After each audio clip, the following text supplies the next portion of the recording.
Good morning, students. My name is Mrs. Devi. I'm your English teacher.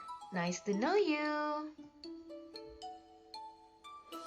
For the first lesson in this semester, we are going to discuss descriptive text. Have you ever heard about descriptive text? Pernah dengar nggak kalian tentang descriptive text? Apa ya? Let's check this out. What is descriptive text? Descriptive text is a text which says what a person or a thing is like. I'll repeat. What is descriptive text? Descriptive text is a text which says what a person or a thing is like. Jadi, teks deskripsi ini adalah sebuah teks yang mengungkapkan seperti apa sih seseorang itu atau seperti apa sih sebuah benda itu. It's easy, right? Okay, and then next, what is the social function of descriptive text? Lalu, apa sih fungsi sosial dari teks deskripsi ini? Yes, its social function is to describe and reveal a particular person, place, or thing. Jadi simpelnya, teks deskripsi ini digunakan untuk menggambarkan atau mendeskripsikan ya seseorang, tempat, ataupun benda secara khusus. Particular person, place, or thing. Itu fungsi sosial dari teks deskripsi. And how about the generic structure of descriptive text? Terus gimana sih struktur bahasa dari sebuah teks deskripsi itu? There are only two generic structures. The first one is identification, atau dalam bahasa Indonesianya identifikasi. What is identification?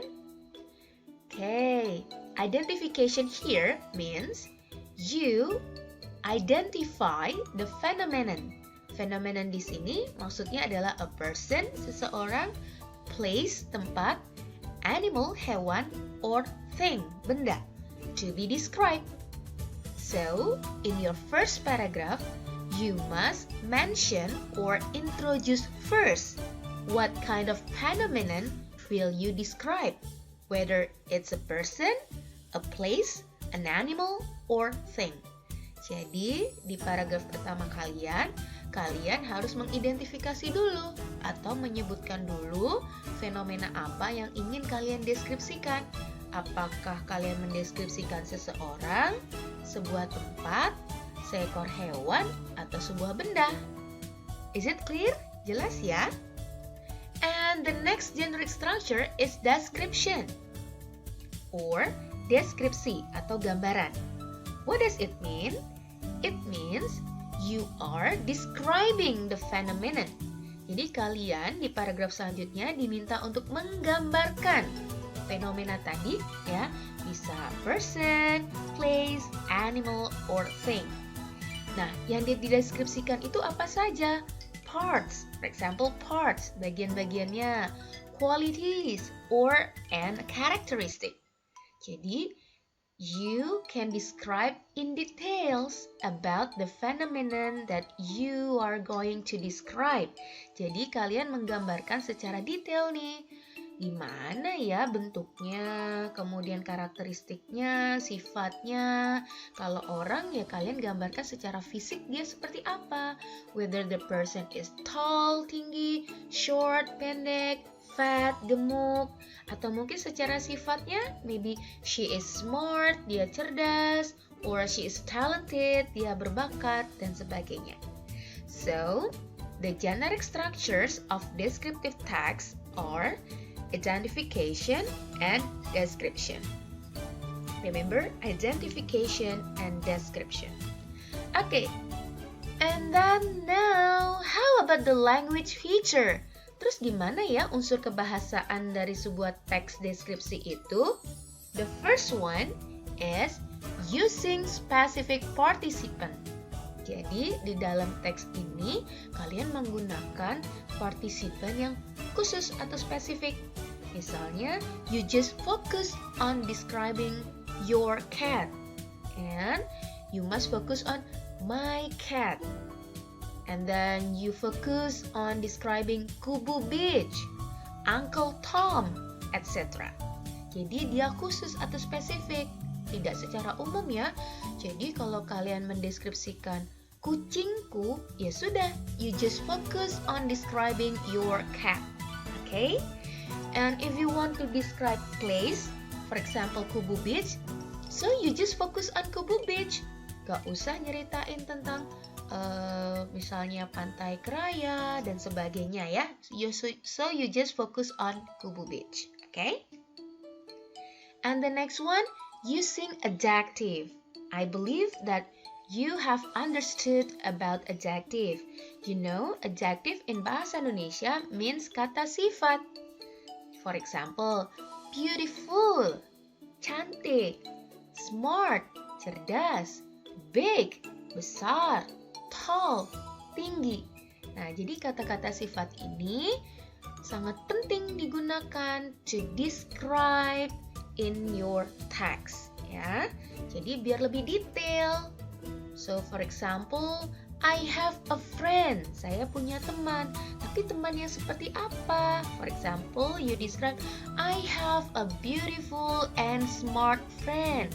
Saya mempunyai teman yang cantik dan cerdas. For example, okay? And the next language feature, you must use simple present tense. Ya. Kenapa sih kita harus pakai simple present tense? Because it tells the fact of the object to be described. Remember, in descriptive text, we give the fact, we give through information. Jadi, ketika kita menggambarkan sesuatu, kan kita memberikan informasi berupa fakta ya. Nah, tenses atau kalimat yang bisa digunakan untuk menyebutkan atau menceritakan fakta atau kebenaran adalah simple present tense. And the last one, using action verbs.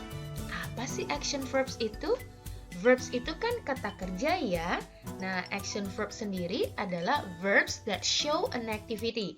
Jadi, kata kerja yang menunjukkan aktivitas. For example, run. What is run? Yes, berlari. Sleep. What is sleep? Tidur. Walk. Berjalan. And cut. Memotong. Seperti itu. Jadi, language features in descriptive text. First, using specific participant. Second, using adjective. Third, using simple present tense. And the last one, using action verbs. Well, your first assignment. Don't worry, it's very easy. Tugas pertama kalian sangat mudah. First, find an example of descriptive text. Miss Devi hanya minta kalian untuk mencari, bukan membuat dulu ya, tapi mencari an example, sebuah contoh dari teks deskripsi. It can be describing person, place, thing, or animal. Jadi kalian cari teks deskripsi, boleh mendeskripsikan person, orang, place, tempat, thing, benda, or animal atau hewan. And then you can find the example from book. Kalian boleh loh mencari contohnya dari buku, article, dari artikel, or from internet. Jadi boleh sih dari internet ya. And after you find the example, you must rewrite. Nah, tugas kalian itu adalah menuliskan ulang. Rewrite the text in your book. Jadi silakan tulis ulang cerita tadi, bukan cerita ya, tapi teks tadi di buku kalian. And the last one, capture your writing and send to Google Classroom. Jadi silakan kalian capture atau kalian foto teks yang sudah kalian tulis tadi, yang sudah kalian tulis ulang ya, kemudian kirim di Google Classroom. That's your first assignment. Thank you so much. See you.